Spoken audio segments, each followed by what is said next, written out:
Okay, all right, I'll give you guys an injury report here, so I'll start with Josh. As you guys are aware, Josh was injured in the fourth quarter there. They looked at his hand.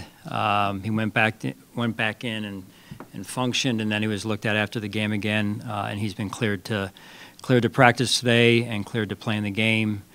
Next up is Taron Johnson. He obviously did not return from the game or in the game, and he'll be ruled out for this week. Dewan Smoot will not practice today, and it's looking like he'll be ruled out as well for this game. Javon Solomon will be limited, as well as Ty Johnson today. Both will be, at this point, day-to-day. Trubisky, Quentin Morris, I think that should round it out, will be full today. Both of those guys will be full today.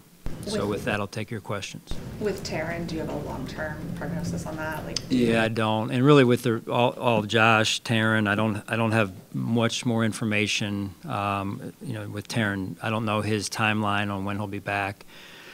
So we're still doing some further research on that. So, but as far as other questions go related to injuries, I'm not going to go any further than I've already gone. So.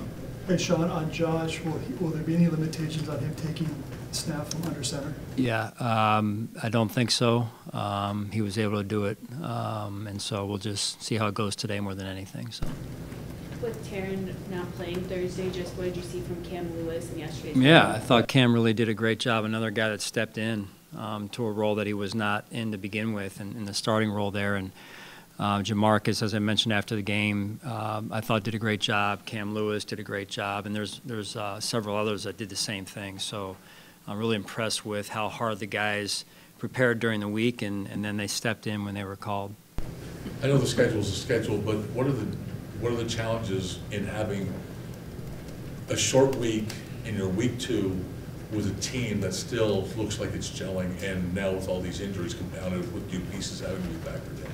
Yeah, it's just another challenge. Our guys we're kind of used to that, and our guys, it's important that the best thing we can do is control what we can control right now, and that's who's playing where and in what spots, and then getting ourselves as ready to go as we can for a divisional matchup in Miami and against a really good football team. How important were the halftime, or the halftime adjustments that you made, how encouraging was it that you were able to get to answers? You probably want to get to answers in the second quarter, but to get to the answers on defense to affect the game that much in the second half? Yeah, like I said, part of a new team is also part of a new staff in some ways, and you want to be able to say, hey, we've been able to answer some of the questions or grow through some moments that come up like that, and to be able to make adjustments in our first game, I think was big for us as a staff, and for those adjustments to work, and then also for the team as a whole to be in a close game, which most games in the NFL are, and then obviously we fell behind early, but to keep our poise and to just really trust that hey, we'll find our way back, and the players did a phenomenal job of doing that. Sean, you go up 31-20, I think it was, after that touchdown, and feeling maybe pretty good there, and then that kick return happens. I know you said you wanted to watch it on film to identify it a little bit more, but that kind of error on special teams really opened it up to being a game again. What went wrong, and how troubling is that? Well, I thought that there was too much return yardage to begin with before the returner was met with any type of confrontation, let's call it, right, for lack of a better word. And then we had 3 or 4 guys right there to make the play, and we didn't make the play. And so we got to do a better job. I got to do a better job putting them in position, and then when they're there, we got to make the play. So we looked hard at that this morning, and it's an area of concern, and it's an area that we have to make sure that we shore up between now and the game here coming Thursday. So. There's 4 plays right now, 4 plays on special teams that are big time factors: punt return, and now kickoff and kickoff return. So that was a pivotal moment in the game for us. The first 3 quarters were probably pretty clean in that regard in special teams, but then the kick return happens. the kick goes out of bounds at the end, which gives them really good field position.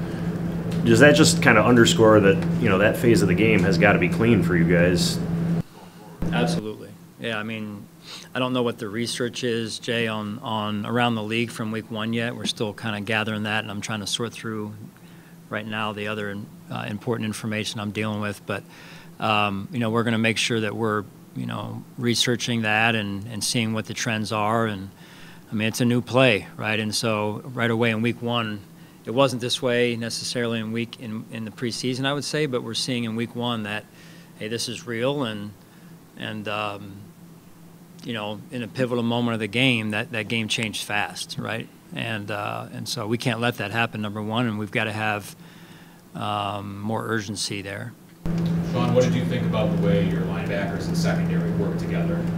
Yeah, I mean, in the first half, I didn't feel like we played very well. I didn't feel like we coached very well, and that starts with me. I just overall, I didn't think I felt like we were doing a lot of reacting and waiting for them to do things instead of us being the aggressors, right? And so at halftime, again, the coaches did a great job, and the players came out and played aggressive, and I think that was shown. I think the first defensive series was 3 and out, and finished with a sack, I believe, on 3rd down. So the crowd got into the game, and we got into a rhythm there, which was important. We got to do that earlier in the game, let's say. So I just felt like we were on our heels too much. Along that same line, what was your evaluation of Dorian Williams' performance? Yeah, I thought he did a good job. Really, I know he started a little bit last year, I believe, but really hasn't had a ton of playing time other than preseason this year. So I thought Dorian was really growing through the course of the game and getting more and more comfortable as the game went on, in particular on 1st and 2nd down. And then he was on the field in the last drive of the game where we won the game. Hey, Sean, tough sledding for Torrance yesterday with the penalties. How do you think he'll respond to that? Cybo? Yeah. We had multiple penalties that I thought hurt us, really. You can't beat yourself. It's hard enough to win in this league. Then when you're beating yourself with especially pre-snap penalties, those are non-negotiables. You can't do that and expect to win. John Curtis Samuel's snaps were a little lower than maybe what we expected. Was that any residual from his toe injury earlier in, or is that just came back? Yeah, just overall how the game was flowing. So good to get guys involved, multiple guys involved. So I thought Curtis did a good job. How did you feel about some of the rush contain issues against the Cardinals, and how important is it to clean it up against a Dolphins team that likes to hit the edge? Yeah, I mean, that's important. That's what I mentioned earlier about not playing well enough in the first half on defense. Again, glad we made those adjustments, and the players looked like they got into a rhythm in the second half, and some of that comes from just, kind of waiting, like I said, waiting for Kyler maybe to try and get out of the pocket instead of going to get him in an aggressive fashion, and so, look, it's first game, so there's a lot of unknowns, and you haven't been back in the saddle for some of those guys in a while. So I'm glad we played ourselves through it and coached ourselves through it. But we got to be better overall in terms of affecting the quarterback, and also making sure we keep contained. Coach, during a short week like this, what's the balance between making sure your team gets the rest it needs and then also preparing for a team like Miami, who's known for being very fast? Yeah, no, they got probably the best team speed in the league, and in all 3 phases, quite frankly. So it'll be a big challenge for us going down there, and they're a really good team, a lot of talent, well coached, good special teams as well, and we know what we're going into down there, and on a short week in particular, we got to make sure we get our rest here and make sure we're ready to go. Sean, Greg Rousseau was at almost 80% snaps. That's rarely seen for you with how much you like to rotate up front. Is that a reflection of maybe how he was playing in the game? Yeah, a little bit. Just managing that too, and just trying to be smart with how much he is playing, and I mean it's a long season too, right? So, but Greg's young, and he was rolling there. So I thought coaches did a good job of letting him roll. Coach, Brandon Coppington looked explosive on his first return of the game. What are your thoughts on the kind of weapon that he can be and that he is for this team? Well, right now it's one game and a couple returns, so I'm just real proud of him and the way he handled our environment, number one, and the weather. I think some people don't realize how hard it is to catch, a punt or a kickoff with the wind blowing the way it was blowing yesterday. So he put in the work leading up to the game, and it showed. I mean, to have that type of play in your first snap in the NFL is pretty impressive. And he's just a guy that puts in a lot of work, like I said, and believes in the process. And I'm sure, like all of us, he's trying to just make the adjustments going into week 2. Good. All right. Thanks, guys.